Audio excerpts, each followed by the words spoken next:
సదాశివసమారంభాం వ్యాసశంకరమధ్యమాం అస్మదాచార్యపర్యంతాం వందే గురుపరంపరాం.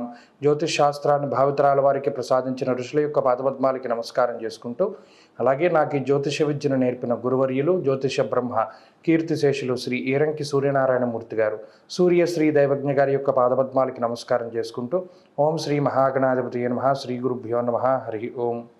వీక్షకులందరికీ నమస్కారం.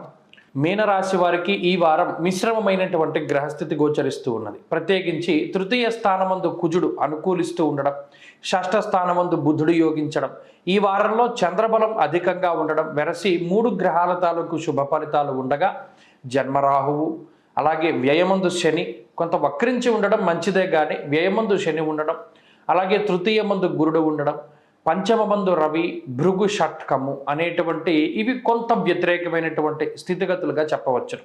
అయితే ఈ గ్రహస్థితి ఎప్పుడూ కూడా అటు ఆరోగ్య సమస్యల వైపు కానీ ఆర్థిక ఇబ్బందుల వైపు కానీ తీసుకువెళ్ళదు. ఎంతసేపు కొంత ప్రెస్టీజ్ ప్రాబ్లం, ఎక్కడా కూడా మన పరువు తగ్గకూడదు, ఎక్కడా కూడా ఎవరి చేత కూడా మాట పడకూడదు అనేటువంటి ఒక రకమైనటువంటి ఆలోచనని అది కలగజేస్తూ ఉంటుంది.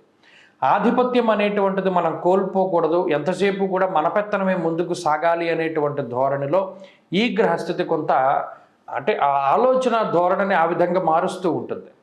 తృతీయంలో ఉండేటువంటి కుజుడు ఒక రకమైనటువంటి మొండి పట్టుదలకి అవకాశాన్ని కల్పిస్తారంటే ఏదైనా ఒక పని పట్టుకుంటే దాన్ని పూర్తి చేసేంత వరకు మీనరాశి వారు వదిలిపెట్టరు. ఒక ఎక్సర్సైజ్ చేయాలి, ఒక బరువు తగ్గాలి, లేదా ఉద్యోగం సాధించాలి, వ్యాపారంలో ఉన్నతి ఉండాలి, లేదా వ్యాపారం పెట్టాలి, లేదా ఈ చదువు పూర్తి చేయాలి, ఇలా ఏదైనా సరే కానివ్వండి దానిలో పూర్తి స్థాయిలో విజయాన్ని సాధించడానికి కుజుడు అవకాశాన్ని కల్పిస్తారు.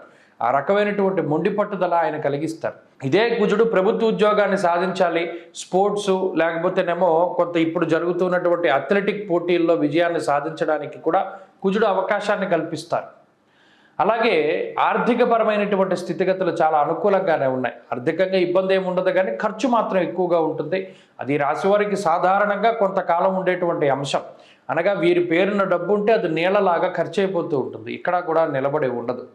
అలాగే ఆరోగ్య పరిస్థితులు కొంత ఇబ్బందికరంగా ఉన్నాయి. అనగా చర్మ సంబంధిత సమస్యలు కానీ, రాహు ఎంతసేపు కూడా పిట్యూటరీ గ్లాండ్ మీద ప్రభావాన్ని చూపెడతారు.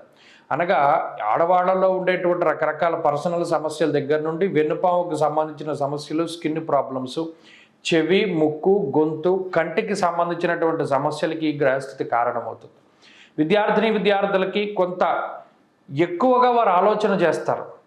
ఓవర్ కాన్ఫిడెన్స్ వల్ల దెబ్బతినడానికి అవకాశం ఉంటుంది, కాబట్టి దాని నుండి కొంత దూరంగా ఉండాలి. అలాగే స్త్రీలలో ప్రత్యేకించి ఈ గ్రహస్థితి వల్ల ఇందాక చెప్పినట్టు ఆధిపత్య ధోరణి అనేటువంటిది కొంత ఎక్కువగా ఉంటుంది. దానివల్లే కుటుంబంలో రకరకాల సమస్యలు, మాట పట్టింపులు వస్తాయి, కాబట్టి కొంత సామరస్యంగా ముందుకు వెళుతూ ఉండడం చెప్పదగినటువంటి సూచన.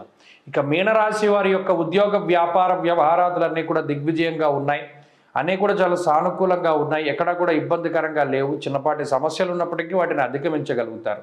మీనరాశి వారు ఈ వారంలో మరింత అనుకూలమైనటువంటి ఫలితాలని సాధించడానికై విఘ్నేశ్వరుని యొక్క ఆరాధన చేస్తూ ఉండడం, బుధవారం నాడు ప్రత్యేకించి వినాయకుని యొక్క దేవాలయానికి వెళ్ళి కుడుములు కానీ, బెల్లం కానీ, పంచదార కానీ, పటికీ బెల్లం కానీ, చెరకు గడ కానీ నివేదన చేస్తూ ఉండడం చెప్పదగినటువంటి సూచన.